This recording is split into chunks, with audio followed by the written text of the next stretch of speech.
Electrical ও electronic engineering বিদ্যায় দেশ ও দেশের গণ্ডি পেরিয়ে এক অনবদ্য নাম অধ্যাপক ডক্টর মোহাম্মদ ফৈয়াজ খান। 4 দশকেরও বেশি সময় ধরে শিক্ষকতা, গবেষণা ও প্রশাসনিক ক্ষেত্রে তার রয়েছে এক বর্ণাঢ্য কর্মজীবন। বাংলাদেশ প্রকৌশল বিশ্ববিদ্যালয়ে শিক্ষকতার মাধ্যমে কর্মজীবন শুরু করা এই প্রথিতযশা অধ্যাপক গ্রিন ইউনিভার্সিটি অব বাংলাদেশের উপাচার্য, Bangladesh university of business and technology BUBT-তে উপাচার্য হিসেবে সুনামের সাথে দায়িত্ব পালন করার পর বর্তমানে অধ্যাপনা করছেন দেশের অন্যতম সেরা বেসরকারি বিশ্ববিদ্যালয় ইউনাইটেড ইন্টারন্যাশনাল ইউনিভার্সিটি UIU এর ইলেকট্রিক্যাল ও ইলেকট্রনিক ইঞ্জিনিয়ারিং বিভাগে। কন্ডিশন আছে, লাইট আছে, কম্পিউটার আছে, মানে সবগুলোই কিন্তু ইলেকট্রিক্যাল ইঞ্জিনিয়ারিং এর অ্যাপ্লিকেশন।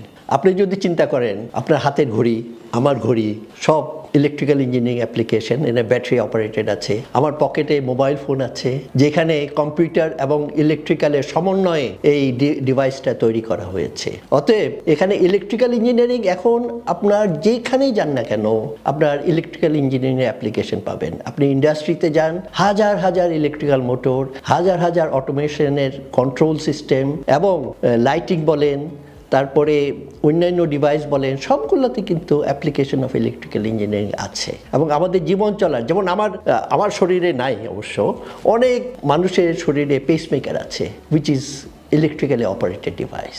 তো এই জন্য আমি বলছি যে electrical engineering is a part and parcel of our life. Prospect of electrical engineers is wide, কারণ আমাদের এখন পাওয়ার সিস্টেম যেটাকে বলি, আমাদের পাওয়ার সিস্টেমকে আমরা 3 ভাগে ভাগ করতে পারি। একটা হচ্ছে জেনারেশন, একটা হচ্ছে ট্রান্সমিশন, একটা হচ্ছে ডিস্ট্রিবিউশন। জেনারেশন হচ্ছে জেনারেটর দিয়ে আমি ইলেকট্রিসিটি জেনারেট করতেছি। ট্রান্সমিশন হচ্ছে সেই জেনারেটেড পাওয়ারকে আমি দূর দূরান্তে পাঠিয়ে দিচ্ছি এবং দূর দূরান্তের অপর প্রান্তে পাঠাবার পর আমার ডিস্ট্রিবিউট করতে হবে। তো এইখানে আমি চিন্তা করতে পারি যে দেয়ার আর মানে lot of manpower are involved.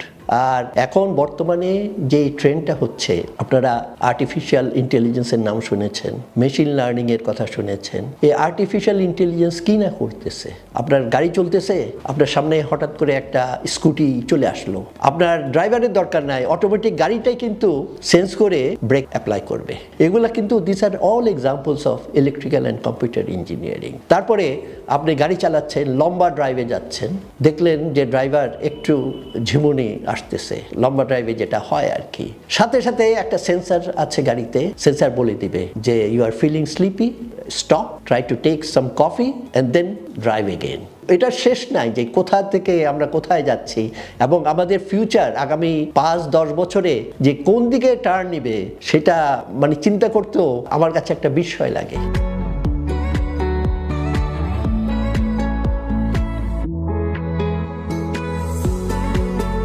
যে অনেক ধরনের কাজ বাংলাদেশে করার আছে, যেমন আমি একটা ম্যাটেরিয়াল আমার এক জায়গা থেকে আরেক জায়গায় পাঠাবো, আমি জানি রাস্তার কি অবস্থা, আমি ছোট্ট একটা প্যাকেট পাঠাবো, ধরেন আমার এই ইউনিভার্সিটি থেকে আমি উত্তরা বা গাজীপুরে পাঠাবো, আমার পৌঁছতে লাগবে, যদি জ্যাম থাকে 2.5 থেকে 3 ঘন্টা, বা গাজীপুরে গেলে হয়তো 4-5 ঘন্টা লেগে যাবে।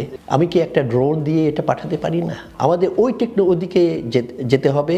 আমার মনে হয় আমরা সেদিকে যাচ্ছি এবং আমরা সেদিকে আমাদের এইসব ব্যাপারে এখানে ইউনিভার্সিটিতে অনেক ধরনের রিসার্চ, যে আমি ড্রোন দিয়ে আমি কি করে একটা কাজ করতে পারি, এবং ইনশাল্লাহ হয়তো আগামী 4 থেকে 5 বছরের মধ্যে এইগুলার ইমপ্লিমেন্টেশন আমরা দেখতে পাবো। যদিও বাংলাদেশ একটু পিছিয়ে আছে, আমি বলবো যে সেরকম পিছিয়ে নাই, এবং আমাদের বোথ পাবলিক এবং প্রাইভেট ইউনিভার্সিটি তারা পায়োনিয়ার হবে এইসব ব্যাপারে এইগুলা ইমপ্লিমেন্ট করার জন্য।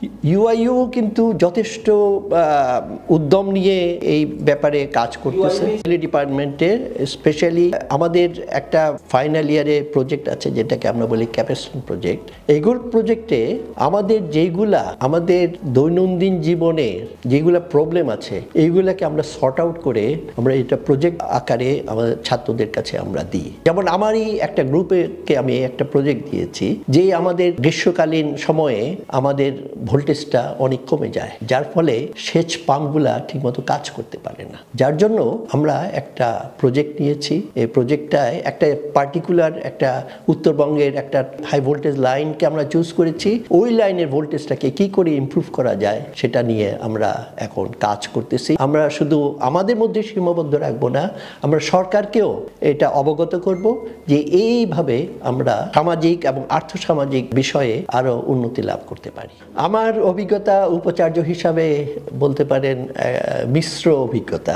এক নাম্বার হচ্ছে উপাচার্য হিসাবে আপনাকে যে আপনাকে ফ্রিলি কাজ করতে দেওয়া দরকার, কারণ আমার উপরে ট্রাস্টি বোর্ড আছে। অনেক সময় আমি যেই প্রোগ্রামটা বা যে প্ল্যানটা নিই সেটা ট্রাস্টি বোর্ড থেকে অনুমোদন সাধারণত পাই না, বা অনেক সময় পাই, তো এইগুলা শর্টকামিং আছে। ফাইন্যান্সিয়াল ফ্রিডম যেটা কিন্তু অনেকগুলো প্রাইভেট ইউনিভার্সিটিতে নাই। ফাইন্যান্সিয়াল পার্টটা হচ্ছে is the blood money in the education sector. আমি যখন ভিসি ছিলাম আমি কিন্তু একটা কোর্স, যদিও একটা ভিসির প্রচুর কাজ থাকে, আমি আর্লি মর্নিংয়ে প্রথম ক্লাসটা আমি নিতাম, তারপরে আমি ইউনিভার্সিটি অন্যান্য কাজে নিয়োজিত হতাম। তো এই জন্য যে আমি টেকনোলজির সাথে তাল মিলিয়ে আগাতে চাই, আর ছাত্রদেরকে আমি জ্ঞান দান করে আমি আনন্দ পাই, এবং তাদেরকে সবসময় একটা অ্যাডভাইস করতাম যে তোমরা তো 3 বছর বা 4 বছর পরে তোমরা ইঞ্জিনিয়ার হবা, বা 2 বছর পরে ইঞ্জিনিয়ার হবা, সবসময় মনে রাখবা চাকরির পিছে কখনো দৌড়াবা না। তোমরা এমন কিছু করবা যাতে আরো 10 জনকে তুমি চাকরি দিতে পারো।